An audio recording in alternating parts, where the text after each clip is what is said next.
Thank you for joining us for the July 8th, 2026 regular meeting of the MDD Board of Directors. The time is 4 o'clock. We're going to begin with a roll call. When I say your name, please say here or present. President Laura Kerner. Here. Vice President Nicholas DeCiani. Here. Secretary Keith Roden. Here. Treasurer Mike Lovelace. Here. David Fairhurst. Here. Ruben Olvera. Here. And Stephen Robertson. Here. With all members present, a quorum is declared. Thank you very much. We'll go ahead and get started with the Pledge of Allegiance. Over here. Okay. I pledge allegiance to the flag of the United States of America and to the republic for which it stands, one nation, under God, indivisible, with liberty and justice for all. First item on the agenda is citizens to be heard. Do we have anyone that's signed up to speak or didn't get a chance to sign up that would like to?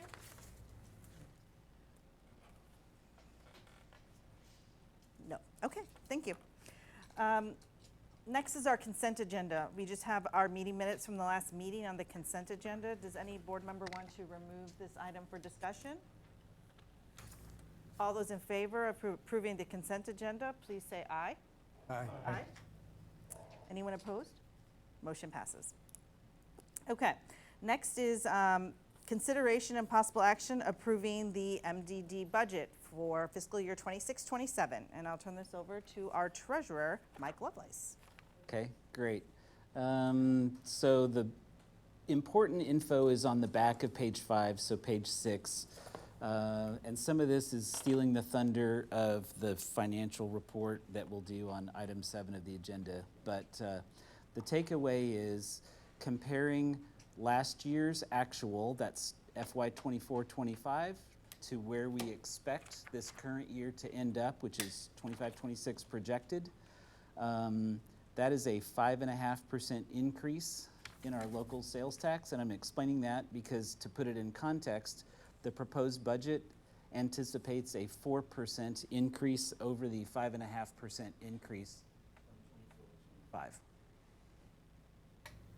Nobody has a perfect crystal ball, but that is a reasonably close expectation short of some significant demographic event. So it's a 4% increase from the projected year end this year number, the 570,000, to the proposed budget local sales tax of 592,000.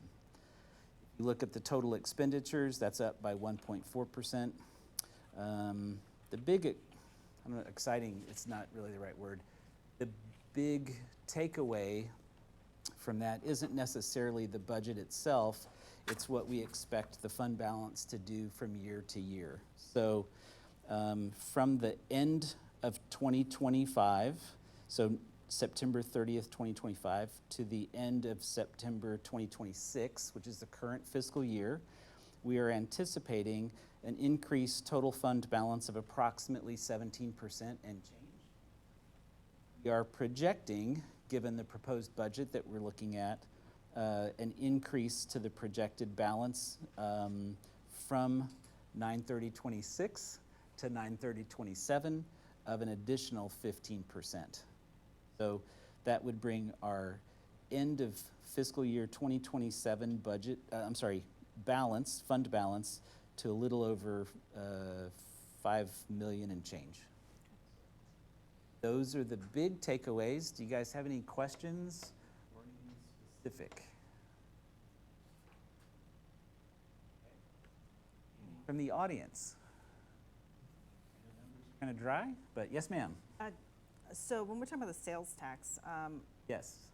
that would be assuming all the same sales tax income. I think we're going to be, opening a new restaurant in the district, that Mexican restaurant. Whatever gets finished. Whatever gets finished. Yes, That's that's certain. potentially Yes. increased sales tax. Mhm. Okay, so that's Yep. just not in here. Okay. Nope, fine. don't want I to can't count our imagine it would be- chickens yeah. until they open, which we will celebrate, and Julie and I will patronize. Awesome, okay. Okay, well, that's all I've got. With that, when do we present this to the city council? I committed to August something. Is it July or August? I committed to it whenever it is. It's on my calendar, but Okay, so we whenever do, it's needed, I will be there to present. okay, so we have to approve it here, and then we'll send it to city council for their approval, Correct? and you'll present that Yes. in August. It's on the agenda for council. Yes. Wonderful. Do I have a motion to approve the FY 26-27 MDD budget as presented? So moved. Is there a second? Second. Any discussion? All those in favor, please say aye. Aye. Aye. And those opposed? Motion passes. Is that Nick? August 6th? Great. I will be there with bells on. Just a whisper. Okay, so the next agenda item is the initiation of our annual policy review process, and I'll turn this over to Keith as our MDD secretary. Thanks, Ms. President. We've gone through some of these last year, so we looked at the rules of procedure 4/9/2025, so we have a biannual kind of calendar, so that won't be needed to be looked at until next year. The financial management and the investments policy, we actually approved on 10/8/25. Now, we do that annually, so we'll need to do that again sometime probably in our October meeting. We'll need to reaffirm both of those policies. We looked at the project evaluation policy has not been looked at since April 10th of 2024, so it is due. So maybe we could put that on the agenda for our October meeting as well to review that. So that would be those three policies. We do have the interlocal agreement, which is not necessarily a policy, but we do look at that annually, and last time we looked at it was on December 5th, 2024. So we should probably take a look at that. And maybe in October, we look at those 4 items, and we can put that on the agenda. I believe Amanda provided to everybody here a copy of all our policies. Amanda, is the interlocal agreement in here as well? Yes, it's the last part. Okay. So we all have these policies that we can just take with us and be prepared at our next meeting to go through them if there's any modifications or changes that we need to make. So, but that keeps us up to date, so we have a couple that we need to address in our next quarterly meeting. Okay. And I have the owner of the 3 policies that we have to review is the treasurer, Mike Lovelace. So we would expect you to present any recommended changes Yep. to those. And then the interlocal agreement, I believe I own as the president. You own it, yes. So I will work with the city staff to see if anything needs to be adjusted. Normally, we just add any additional support that we may want to include in there and look at the annual cost, because it's a fixed fee to make sure that it's still adequate. So I'll take that as an action. We have one more item. The policy review procedure is not a policy, but it's just a procedure. I don't have any time frame when that was last looked at, but I don't think we need to do it from an official action, but that is the first one in the stack of documents here. So, but we can bring that to the agenda as well, just to make sure we've covered everything in the October meeting. And you own that one. I own that one. Okay. That's all I have, unless there are any questions. And Mike, are you okay if I work with you to see if we could try to get a draft of the small projects process into that policy update? Darn tootin', yes. Okay, I'll be glad to work with you on that. Okay. And in fact, can I make a comment on that? That was presented back in July of '25, and I think, Mike, you were taking it back for attorney review. Yep. So it hasn't come back yet. Correct. Okay. I don't believe we need any action for that. We do not. It's just pending. Next item is a report, and this will be presented by our treasurer, our investment report, and the financial update for the quarter ending June 30th, 2026. I'll turn it over to you. So I think all of the numbers have not changed in the last 5 minutes. But the takeaways, again, in terms of where we expect to end up the fiscal year, $710,000 in total revenue. Surprised me a little bit, but it's a pleasant surprise, so we'll take that. So $710,000 in revenue for the year, and then expenses are about what we expected for the year. So no changes in the last 5 minutes. Questions? Any questions? We have no request for funds from anyone at the moment. We have no active contracts, and we have no additional requests at this time. Okay. Thank you for your report. Sure. And then our next agenda item is a workshop item. So with that, we kind of relax a little bit of our rules here so we could ask questions as we see fit. We'll have our city manager, Scott Huizinga, who will be presenting strategic planning for MDD funds. And you'll notice in your packet, there'll be some slides, and they're also going to be on the screen for you. If you're okay with it, Scott, we could just ask questions as you go along? That'd be fine. Okay.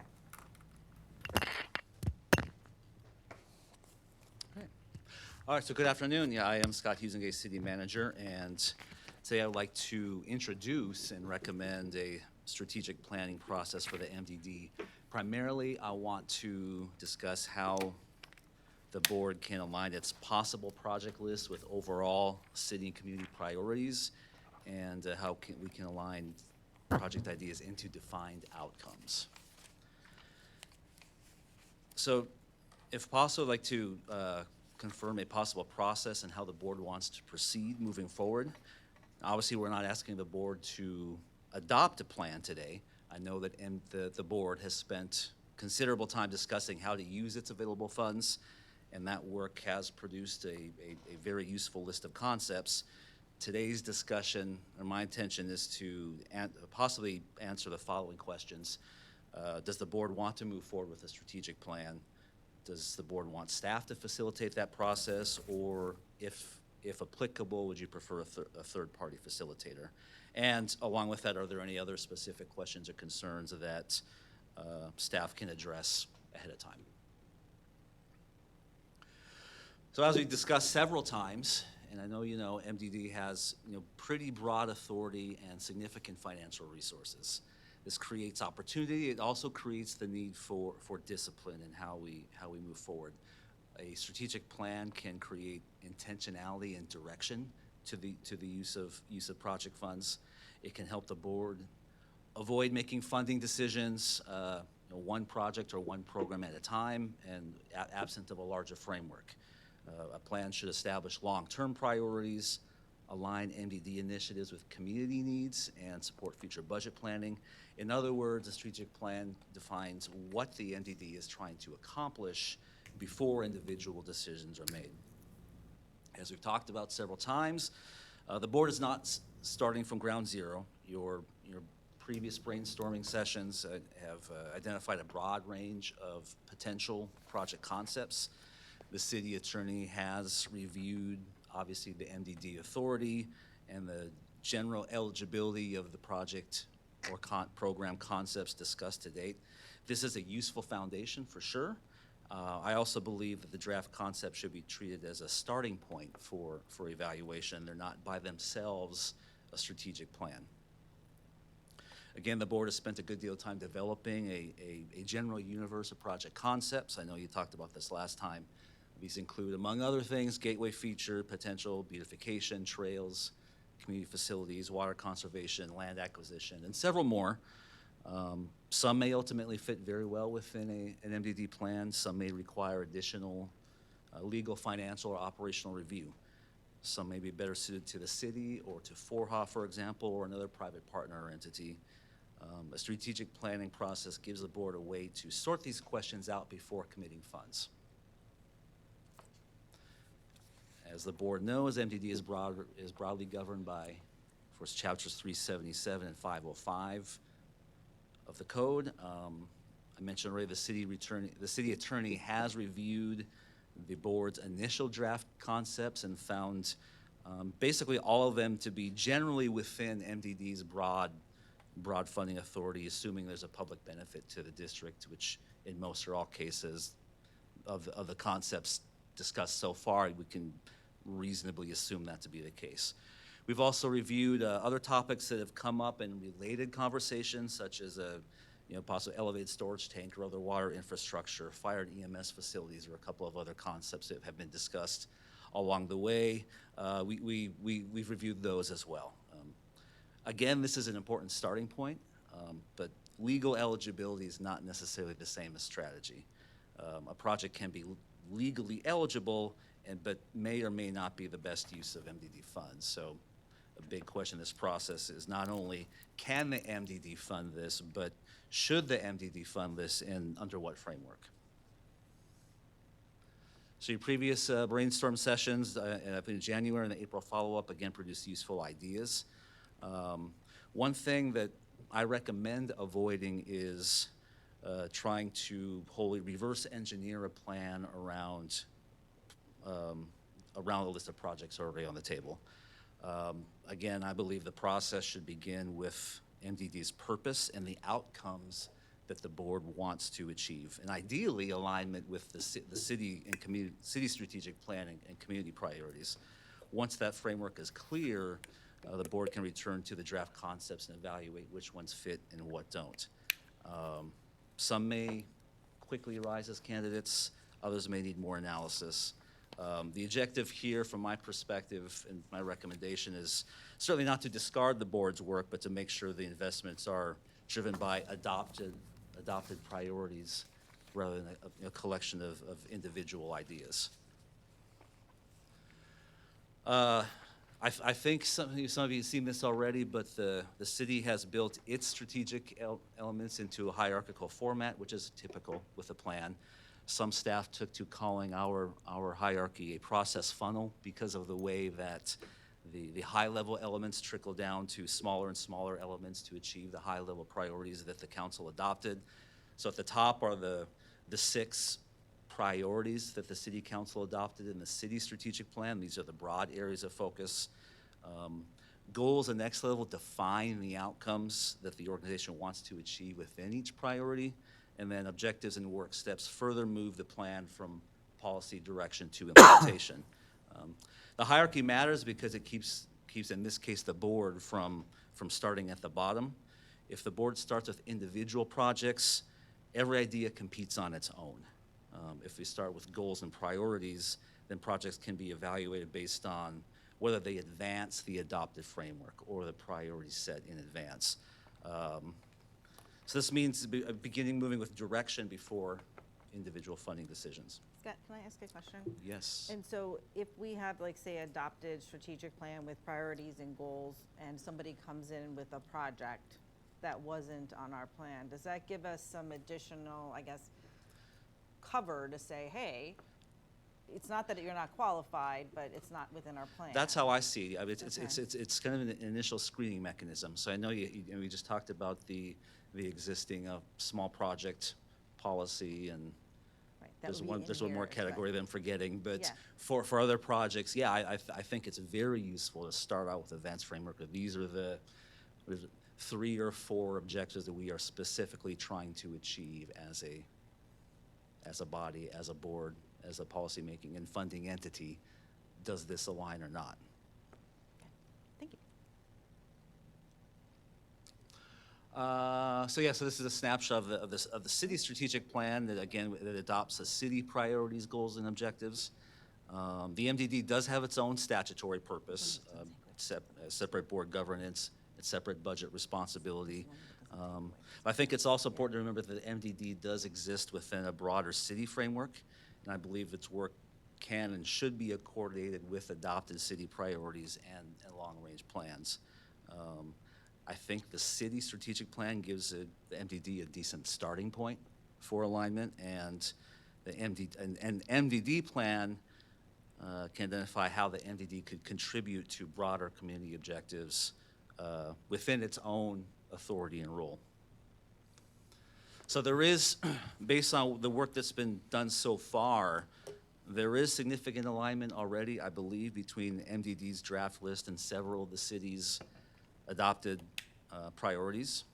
You know, several relate to concepts such as responsible growth, natural resources, water conservation.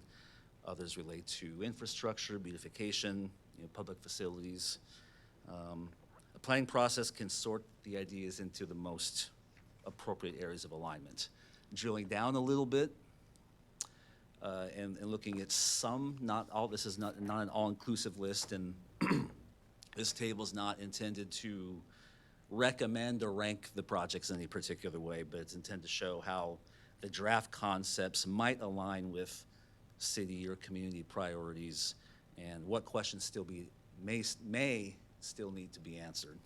For example, gateway features may align with the reliable infrastructure, community identity, water conservation, oak wilt prevention, certainly align with growth and natural resource protection. Community center, we know, has come up many times in many venues.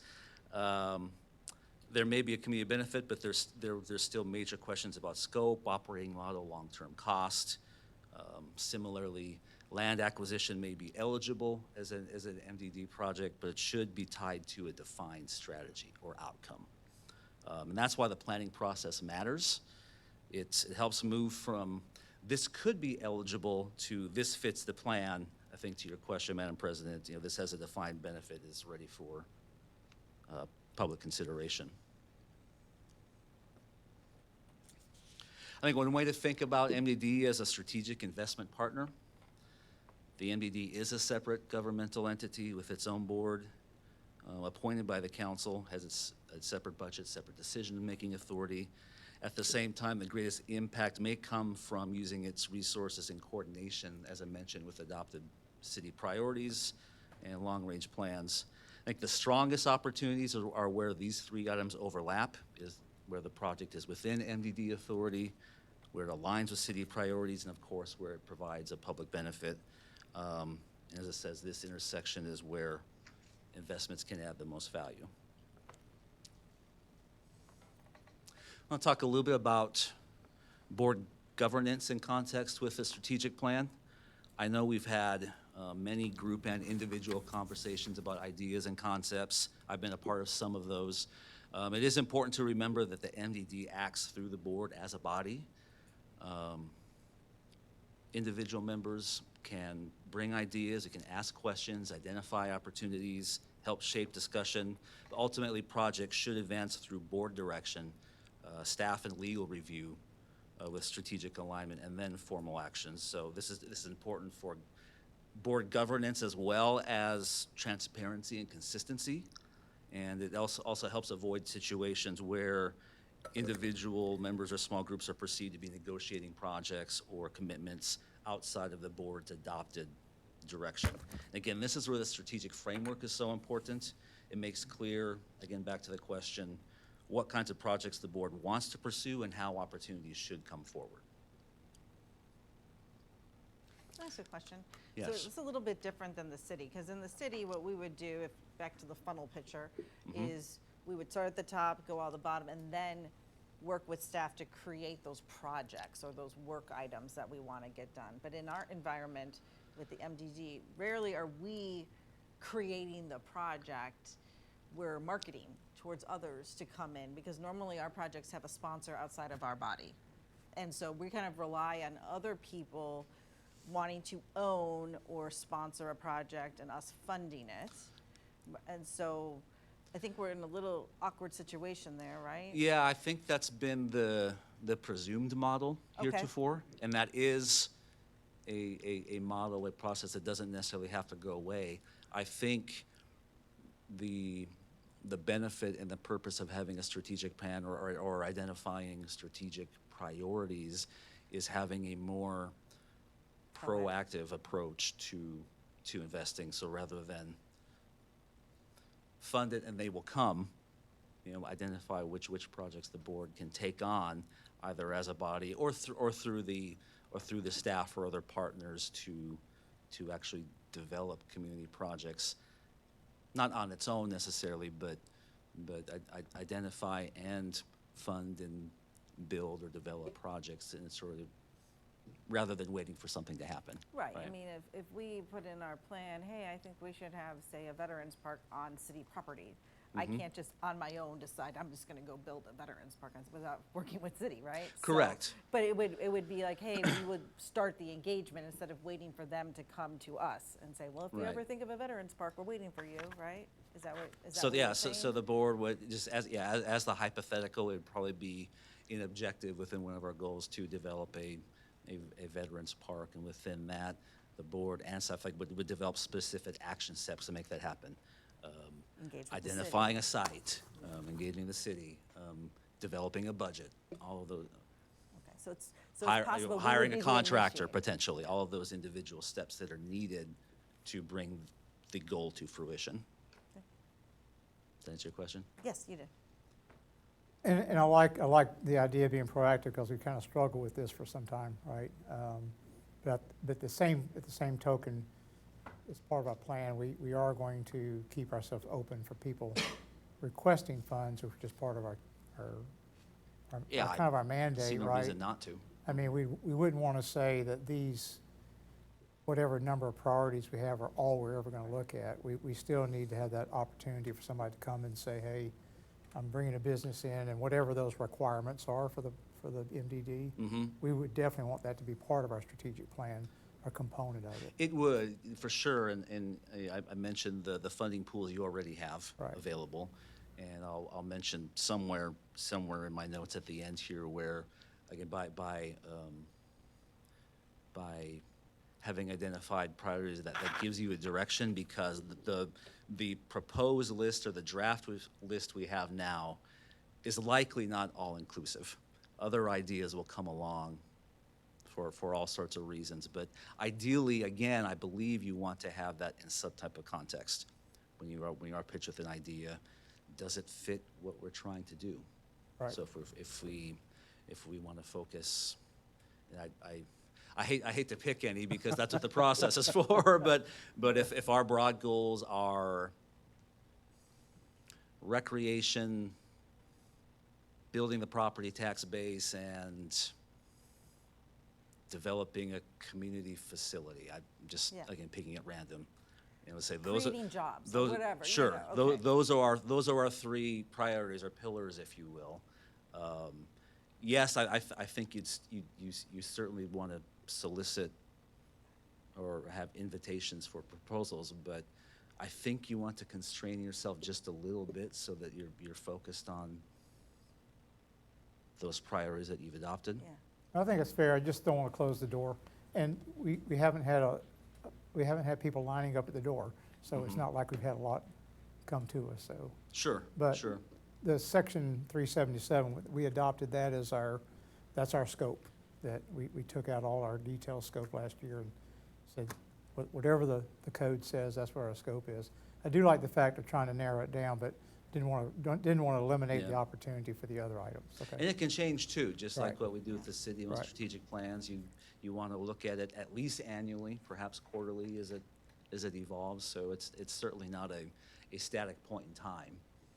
Be another one for my list What's that? of policies Yes. to look at every year. It'll be on my list. I It will be, I it'll did be pick added up to on your that, yeah. list of review.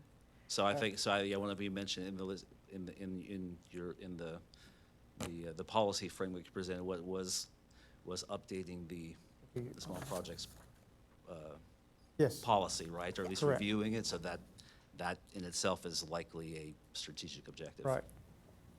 Scott, when we met, our joint meeting, one of our objectives was to do exactly what you're presenting here today. So I'm 100% behind that. The issue that Keith brought up and Laura brought up about being independent when it comes to projects that are presented to us, we've been working with a number of people out in the community that have expressed interest in doing certain things with us. And I'm not saying this will happen, but if it did, if we see a project that we think is very, very good and it meets all of the criteria that you just talked about. We have the same criteria here. Does it meet? Is it a need? Is it going to deliver some benefits? That simple thing. If it doesn't align specifically with the strategic plan, what's the problem with that?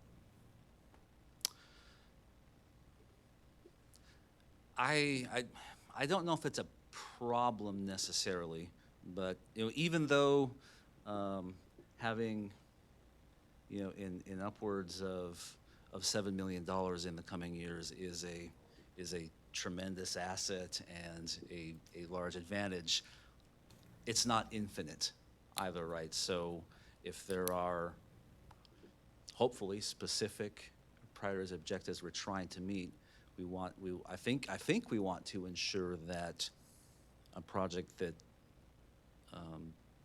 may not perfectly align with that potentially doesn't detract from the objectives or either in terms of time or resources, right? It could, and it may be a perfect fit, but I think it doesn't preclude any type of hypothetical you're mentioning, but again, it sets the framework for, is this something that we should consider within the framework and the constraints that we have? I would think that whatever we come up with in the strategic planning effort would be another factor in our decision-making, Mm-hmm. as opposed to a hard, fast rule. It doesn't fit, so. Sure, absolutely. That's my point. Yeah, don't Absolutely. agree And completely. The same thing works at the city level. Like, project ideas come in, it may not have been on the project plan, but it has to be addressed. Either it's a requirement or whatever, and it looks at, but obviously, I think what he's saying is when, we don't want to turn away ideas, but when they come in, we should do a board discussion and evaluation of how it aligns with the strategic plan before we continue on with discussing with that entity about further engagement. Just one more decision factor Yes. in your decision. A key one, though. In Yeah. your decision-making process. And Agreed. It doesn't stop what is brought to us if it's benefiting the community. That's my. Right, but I think that what we're saying is, when we say brought to us, I think that means as a formal request to the body for a body discussion. It's a filter, right? It's a filter, yeah, exactly. Yeah. Yep. I think so. Yep. No, I agree with that. Yeah. And I think that kind of gets to my next slide here, which was going from eligible to There strategic. you go. Right? So a project may be eligible under the law, but you probably want to test against those mechanisms we were just talking about. Does it align with the plan? Does it align with MDD goals? Is there defined benefit? Is it financially feasible? Are there ongoing costs? Is it shovel ready, or is the project ready to implement? So all of these factors would weigh into ultimately a funding decision. But again, I think that being part of ultimate community outcomes that we're trying to achieve is critical when you're making what could be ideally, hopefully someday, selective project decisions, right? That's the ultimate goal. I can go over this one pretty quickly, but through the process, at the end of the process, again, what the goal is to have more than, a list of projects, but have a clear mission and purpose, adopted priorities, goals, objectives, like we talked about. Your plan may even include, at a more granular level, project or program evaluation criteria, funding principles, and establish a repeatable process for evaluating new projects that are perhaps more than one time in nature, or go beyond the small project scope that we have right now. And I think those last two bullets, we do have that policy, that project evaluation policy already, which will probably just be reviewed. To be reaffirmed, Yeah. sure. Yeah. So I mentioned at the top, we have many options for how or if to conduct a strategic planning process. One option is a staff facilitated process. So under that approach, city staff would prepare materials, facilitate board discussions, draft documents, coordinate legal review as needed. Another option is to have a third-party facilitator. This could be the same firm that the city used for its strategic plan recently, or another qualified consultant. One advantage with, at least one advantage with a third-party process is it could be a little more formal. You have people that are specifically trained in this and do it regularly, and provide for independent meeting facilitation. It could be advantages there. Of course, there is a cost to that, so that's something to consider as well. Either way, staff will certainly support either approach with, again, background information, legal coordination, city, alignment with city plans, whatever else is needed. And I think either path would result in a board-adopted strategic plan with those principles, those levels in place, and ultimately provide implementation guidance. So, yes, sir. I mean, the city just went through theirs, and do you think the staff has a capacity for us to piggyback off of that work already done to try to, because we're not as complex, obviously, as the city. Mm-hmm. Our mission's fairly narrow in some regard. Rather than hiring a third-party consultant, do you think the staff could facilitate We this? certainly could do it. Assistant City Manager Williams and I have been talking about that already. If the board chooses to leverage our resources, how we would go about that. So we certainly can do that. And regardless, and we obviously want this to be a partnership between the city and MD, because we have substantially the same border, same population, same everything, right? So alignment's there, and we're prepared to do it. But at the same time, if the MDD prefers its own guidance, its own facilitator, I would certainly support that. I'm not asking for more work, but we are prepared to do it. But you answered my question, if you had the capacity, because I know you're busy. Okay.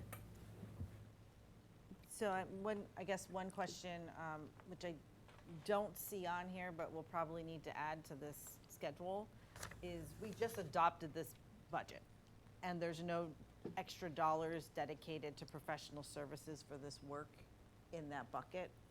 So I think what would happen is if we choose to move forward and go in either direction, I think maybe in the October meeting, we'll probably need to have a budget amendment to add whatever we estimate those dollars to be to the professional services line, whether it be a third-party professional services or through the interlocal agreement. Agreed. So, but what I would like is to kind of have an idea of whether we want to go through the city or if they're a third party, because if we're going to do the city, I'll incorporate it in my interlocal agreement discussions with Scott for the October meeting. It'll help me with an estimate, or if not, I could still talk with the city and get an estimate from, say, a third party to go into the discussion in October. Because we'll definitely need to move some money into our professional services bucket, because right now that just covers our city services with the interlocal agreement right now. Objectivity is what I would look for, and I think a third party would give you objectivity. Not to say that the city wouldn't be objective, but it's always good to have that free form with a third party. I've experienced that, and the facilitators usually are professionals, and they know exactly how to deal with certain issues when they come up with problems or differences of opinion to get it resolved. So I would really encourage we go with a third party. Okay, and I think standardization and having somebody that understands the city stuff, maybe as suggested by the city staff, the third party that we use for the city might be good, because we don't have to then spend additional time educating them on our city, because I'm sure that was included in the original RFP for them to interview people and find out what the city's all about and get all this background information, which they would, I would assume, have already if Yeah. we were to use them. To have that, you need it. if And you're to be gonna fair, do I it. haven't actually spoken with I them know, yet. I know you didn't. I know, but I'm just saying, is even if they were interested, we don't know. But any other thoughts from the board on the options? If you go back to the options slide, that might be good. On option 1 or 2, so you sound like you're 2. Yep. Option 2. Anyone else have a thought? Well, my first thought is it probably be less costly using the city staff because they already have done a ton of work here, and we don't have to scrape that up. So we leverage their knowledge and also the interplay with the strategic plan that Scott mentioned. So my thought is, let's take a look at both, see what what's contained in either one, and then take it from there. But there is some benefit, since we're really primarily supporting the city perimeter anyway, to just leveraging what's already been done. But I'm open. I'm not closed to the idea. We just need to look at them both. I like the idea of a third-party facilitated process. The facilitators bring an outside view. They can, look at us from above. During the strategic planning process, the facilitator brought up the fact that we have these HOA presidents for different areas of our community, that they're focused on their areas, they understand needs. And he said you should kind of benchmark off of some of that, because they see things a different way. The 4I itself has the parks and trails, and he loves the parks and trails. So I think facilitator is a good person to kind of say, understand us, and have that outside view, that we're not all, focused on just our own little pieces. So that's my input. The only other thing I wanted to state is, would the October workshop be the same date as our October meeting? It could be, it could be a Completely different up to day. you. Yeah. I mean, I I have could, some- I'd really like to be at it, but I do have some hard stops in October. well, we definitely want to schedule a time where we can get hopefully all of the aboard, or the vast majority for sure. It is. I know that's not an easy task, but I would suspect that regardless of which option you choose, there's, in order to get this done in a timely manner, it would require some special meetings, because it's going to take more than one. And I think we want to do that more than on a quarterly basis. Mike, Scott, Ruben? For me, I mean, option 2 sounds like a good idea, but how much is it going to cost? So it's hard to evaluate option 2 without knowing the potential cost and whether it's going to be worth the investment. Because we're bound by the statute, so our scope is very narrow. So the city, having just gone through this process on a much larger, bigger scale, sort of the framework is already in place to sort of, not necessarily duplicate, but just apply that same process on a much smaller scale. That would fit us. So I could see the benefits of either option, but I'm curious on what third party would cost. What did it cost the city?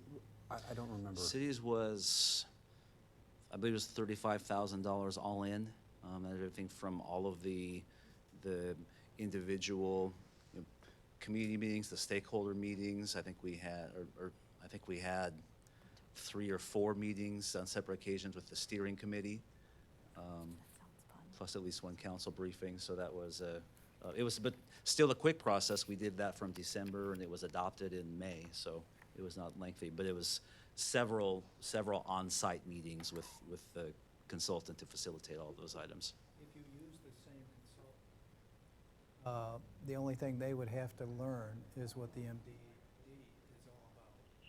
And Correct. maybe refresh themselves with 377. That would save an awful lot of time.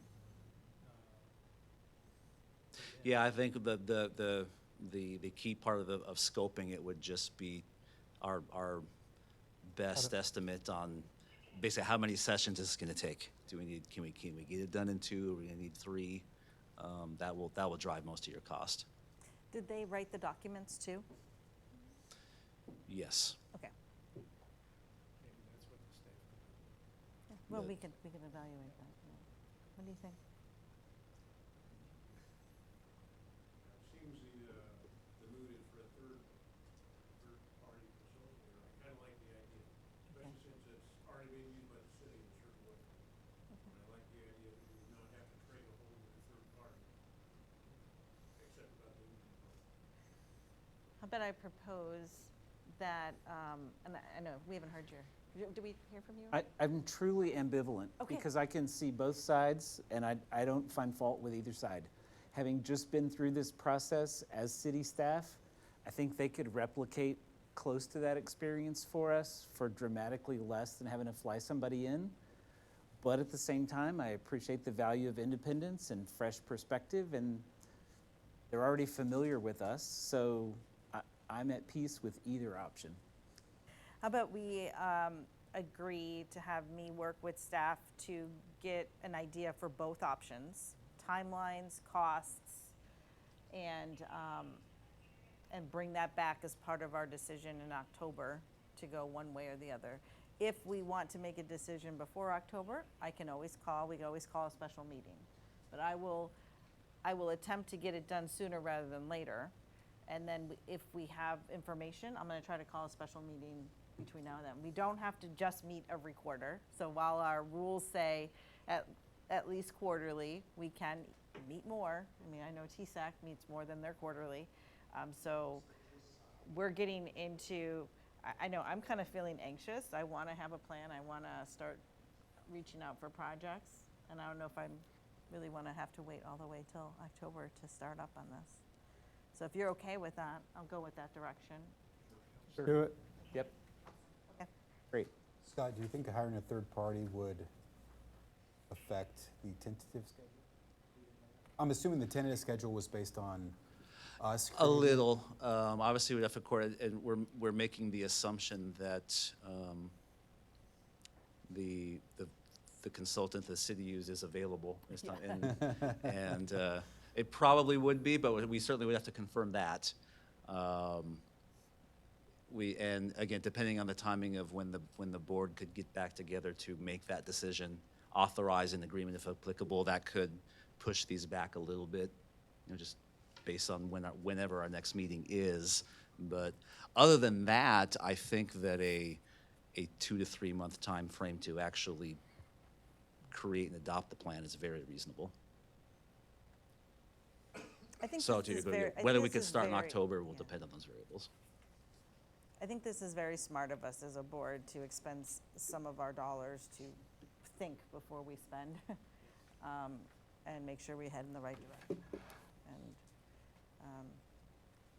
And I'm sorry, are there more slides? No, you're I'm fine. not- I mean, yeah. no, that's good. You jumped to the end pretty much, which is good. Because we had the key takeaways and the questions. Does the board want to embark on a process? I think the answer is yes. And how do we want to get there? You have tentatively answered that. So this concludes my presentation. Unless you have additional questions for me. Well, one, I appreciate you putting this together. I know there's some thought that, some work that went into this to present these ideas to us. Board, any other questions or discussion on the topic? No, I'm There excited to will get be. started. I But not now. appreciate your indulgence in doing this. This is a great start, I think. Absolutely. Board, is there anything else we want to discuss or add for a future agenda? Okay. Our policies is the only thing we need. Yep, the policies, yeah, that is already planned for the next agenda. So the next agenda will have the policy review, any budget amendments we may need, and we will be voting in again our officers. We do that every year in October, so just so you are aware. Okay. Laura, tell me again the date in October. Oh, what is it? October 14th? October 14th. In this room at 4 p.m. With that, that's the end of our agenda, and our meeting's adjourned. It's at, oh boy, I've turned it to analog, 4:48. Oh, I'll help you. Yeah, 4:48.